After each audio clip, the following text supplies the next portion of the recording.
there's guys that will push back on this. I had a conversation with a polygynist, has 6 wives in Australia, Casey. I've mentioned this before. He's of the position that it doesn't really matter because all women go through a hoe phase, and that he's mentioned that he's found that women that were virgins when he got with them, often, no matter how good he is to them in all realms, whether it's in the bedroom or in life in general, taking care of her, will at some point step out because they haven't had any other experience. Funny argument that he made was something along the lines of, what did he say? Oh, if his D is so good, then this guy's D must be better. So let's go and explore. So that's one angle that I've heard. That's not been my experience, and that's not what the data suggests.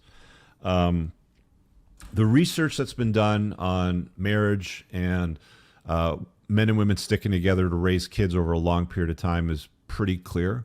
Women that have a large notch count and started accumulating notches younger in life. So let's use 2 examples. Becky, who started accumulating notches at 14, and when you meet her in her late 30s or in her late 20s or 30, let's just call it, she's accumulated a notch count into 3 or 4 figures maybe, is less desirable than a woman that started to accumulate notches at 23 and was only with 2 guys. The data on this seems pretty clear. It's obvious that marriages, if you're going to use marriage as a yardstick, are more prolonged and of higher quality when a woman hasn't been the village bicycle. The percentage of your chance of having a divorce and her leaving, and women initiate them 70 to 80% of the time still, by the way. Women still get 70 to 80% of the custody orders. The vast majority of wealth flows from the father to the mother. So if you're going to take on the risk of all this, I don't think that you want to do it with a chick that's got a large notch count. The argument that makes the most sense to me is if you're going to have a disagreement and she's been with 100 guys, what's going to stop her from saying, well, F this guy, I'll just go to 101, right? Because she's conditioned. She's used to moving from guy to guy. There's not a lot holding her to the guy. So I think that purity matters. It's one of the things that I think that you should vet for. You're not going to get an honest answer. You're not going to be able to sit her down and be like, okay, so tell me, how many guys have you been with, sort of thing. You have to establish it through lifestyle. Was she with one guy for her entire 20s when you met her at 30? Okay. If that's the case, chances are it's probably just a very low notch count, like 1 or 2. Okay. If there's a total absence of a long-term relationship in her 20s, and she spent it traveling Europe, backpacking Asia, through Australia, working on cruise ships, traveling around the country. You look at her social media, and every photograph is of her traveling to a different place, sitting in front of a plate of food that she probably didn't pay for, that looks rather expensive, on yachts, on private jets and exotic cars. She's been around the block.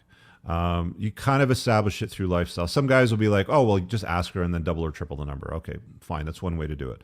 The bottom line is her past matters to you because your future matters to her. Am I going to be able to preside and protect and provide? Good. I'm glad that you see that as valuable to you because it is valuable. But did you, and I want to know her past, did you run around? Did you share your body with a lot of dudes? Because that's not desirable for a whole bunch of reasons. There's some really, really weird and disgusting things that have been researched and studied and proposed, which I'm not even going to get into. They've done fruit fly studies on this sort of stuff where it's like they found DNA in the bodies of the females that wasn't from the father or anybody else. It's just guys that she spent time with. And again, this study hasn't been replicated in humans yet, but you see a lot of the guys on the interwebs using that argument to dissuade you, obviously, from that. And whether it's true or not, I don't know. But there's a canary in the coal mine there. The other note that I have here is you want to stay away from the alpha widows. If she has an attachment to a guy from her past. Okay, so here's an interesting stat. When they survey women in marriages, 50% of women in marriages admit to having a backup plan. Now, let's just paint a picture here. You're a woman, you're married, you've taken vows, you have his children now. Why do you have a backup plan? Why would you admit to having a backup plan? It's an interesting question because 50% of women admit to having a backup plan. Having a backup plan is duplicitous, it's deceitful. The guys generally don't know that she has a backup plan. She's generally not exercising a backup plan. The backup plan is usually an ex-boyfriend, a friend, a work husband maybe. What else do they call?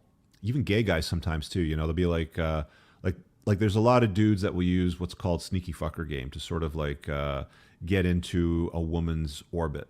And there's any number of ways to do it. They can play the friend zone. They can do any number of things. This is very common through much of the animal kingdom, actually. There's a lot of sneaky fucker game out there where like males will sort of sneak into the female sort of zone. And usually they pretend to be a female or they'll disguise themselves somehow. Very, very interesting stuff when you get into the animal kingdom and how this deception sort of works. I think it's covered in The Evolution of Desire by David Buss, so you can learn more about it there. But you don't want her having a backup plan. You don't want her having a connection to any guys from her past, especially guys that she pined for, that she failed to lock down. The definition of an alpha widow is a guy that she was either with or wanted in her past, but was unable to secure him, and he got away. And she constantly holds a place in her head and her heart for this guy. How is she going to be committed to you and raising your kids if she's an alpha widow? You understand, right? The chances of her being an alpha widow are going to be higher if she's been with more guys, right? That's one of the reasons why I think purity is important. It's one of the reasons why throughout history it was so important. And for some reason today, it's not. We just tend to look the other way because we've been told to look the other way, and it doesn't matter, which I think is bullshit. I think that's really bad advice. So there's that. We talked about alpha widows. The ability for other guys to imprint on her exists. That's another one of the problems when she's been the village bicycle and spent a lot of time with a lot of dudes. Women are far more likely to want to be with you over a long-term basis and work through problems if, again, she hasn't been imprinted on by other guys, if she hasn't been alpha widowed, she hasn't been the village bicycle.